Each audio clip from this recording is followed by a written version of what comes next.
pour nous sauver. Oh Jésus, Son amour nous délivrer. oh Jésus, Grâce à lui nous sommes libérés. oh Jésus, Délivrés. À lui seul je veux tout donner. oh Jésus, Que je suis son bien gardé. oh Jésus, Toute ma vie lui est consacrée. oh Jésus, Consacrée.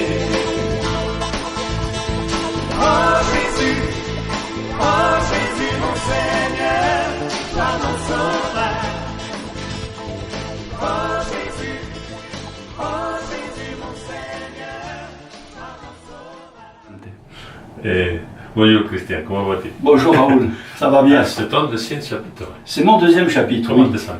Eh bien écoute, bien, surtout que depuis le début jusqu'à maintenant, c'est relativement facile. On a pas mal écouté, entendu les rapports, avec beaucoup d'enjeux, je pense, pour l'avenir. Et c'est maintenant que les choses vont commencer plus sérieusement, puisqu'on va commencer à rédiger des textes. La fameuse parole à laquelle nous a invité le Père David hier, quelle parole on va transmettre au chapitre et à nos frères qui ne sont pas au chapitre. C'est surtout ça. Voilà. Et voilà, à propos de ça, des enjeux de défis, quels sont les enjeux que tu vois?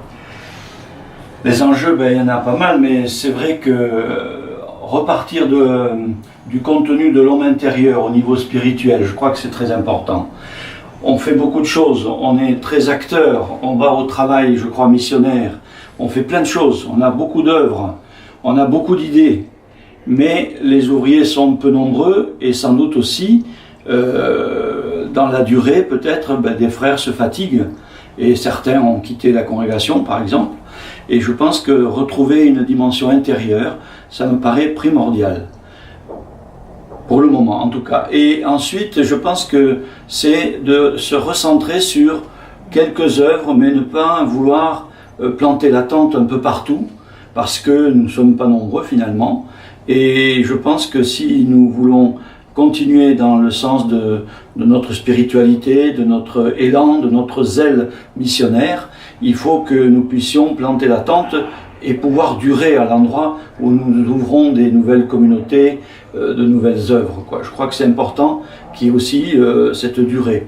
Et si on commence une œuvre dans un endroit, nous avons eu l'expérience de Loulin peut-être, mais qui a duré que 2 ans, on est déçu, on a des gens qui sont un peu blessés, des provinces qui ne voient pas trop l'intérêt de réouvrir un projet. Et donc je crois que c'est important de bien penser ces projets-là ensemble. Alors, quel serait pour toi le message que tu veux donner à la congrégation?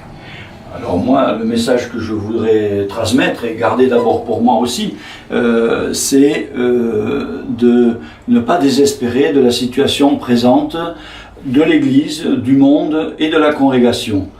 Il y a de graves problèmes, nous le savons récemment encore, qui traversent l'Église avec les questions d'abus sexuels, ainsi de suite.